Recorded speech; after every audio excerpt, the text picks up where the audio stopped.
あなたは今の状況は誰のせいだと思いますか？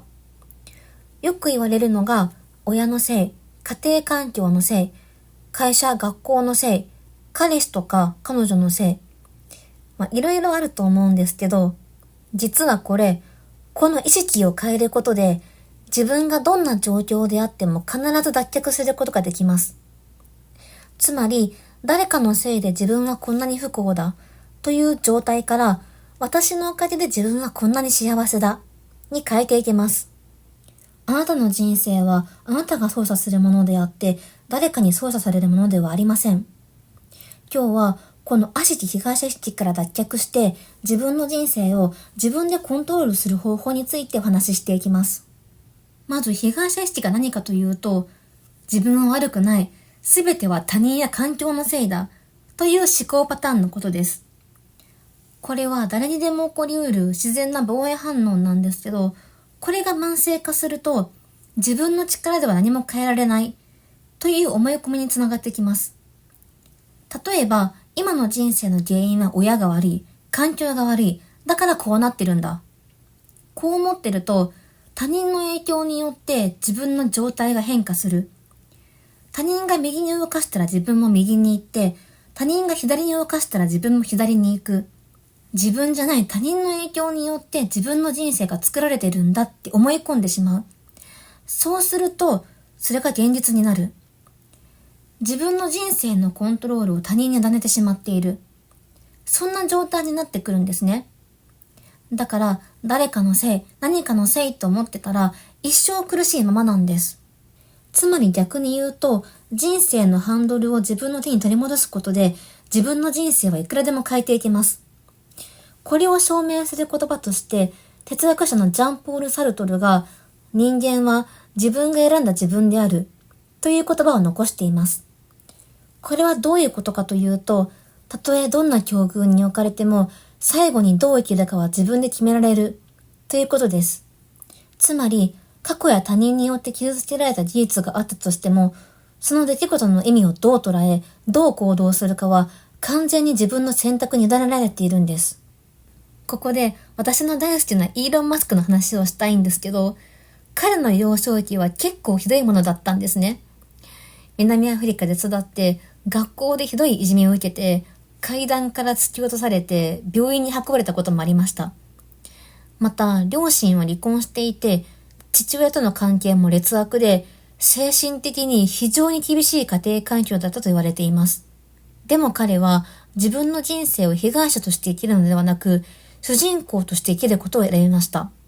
それからプログラミングを独学で学んで、12歳で自作ゲームを売って、18歳で単身でカナダに移住して、それからアメリカに渡って、世界を変えるような企業を次々と立ち上げたんです。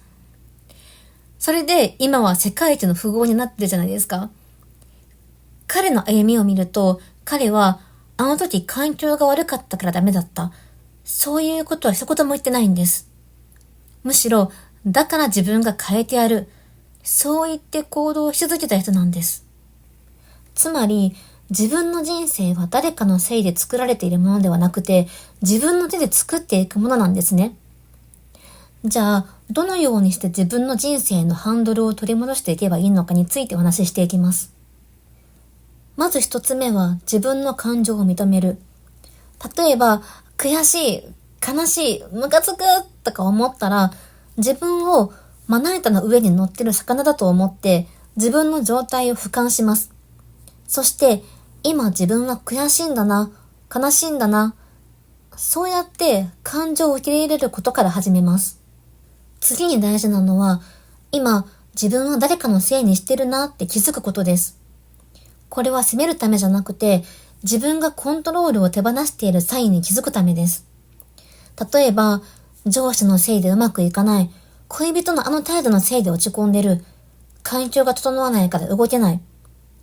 こんな言葉が頭をよぎったときに、今コントロールできるハンドルが自分の手から離れてるなって気づくこと。そして、再びハンドルを自分の手に戻すために、今自分にできることは何かを考えます。他人を変えることはできません。でも、自分の視点や行動はいつだって今から変えられます。最後のステップは、私は自分で選ぶ力があるという感覚を日常の中で取り戻すこと。例えば、何時に起きるか、どんな服を着るか、何を食べるか、誰と会うか会わないか、何を言うか言わないか。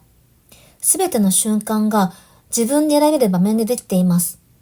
そのことに気づくだけで自分の人生が戻ってくる感じがしてくるはずです。東意識にいるときって自分には選択肢がない、あいつのせいでこうなってると思い込んでしまっています。でもそんなことはないんです。今この瞬間にもあなたには選べる力がある。小さくてもいいです。1ミリでもいい。たとえ最初はしょうがなくやってると思っていたことでも、私は今これを選んでいると意識してみてください。それだけで現実に感じる重力がふっと軽くなることがあります。人生には理不尽なこともあります。それは否定できません。でも、ずっと傷ついたままで居続けるかどうかは選べます。あの人のせいでこうなった。あの出来事のせいでこうなった。そう思って自分の人生の主導権を他人に委ねるよりも、今この人生は自分が主人公で自分が選んで作っていく。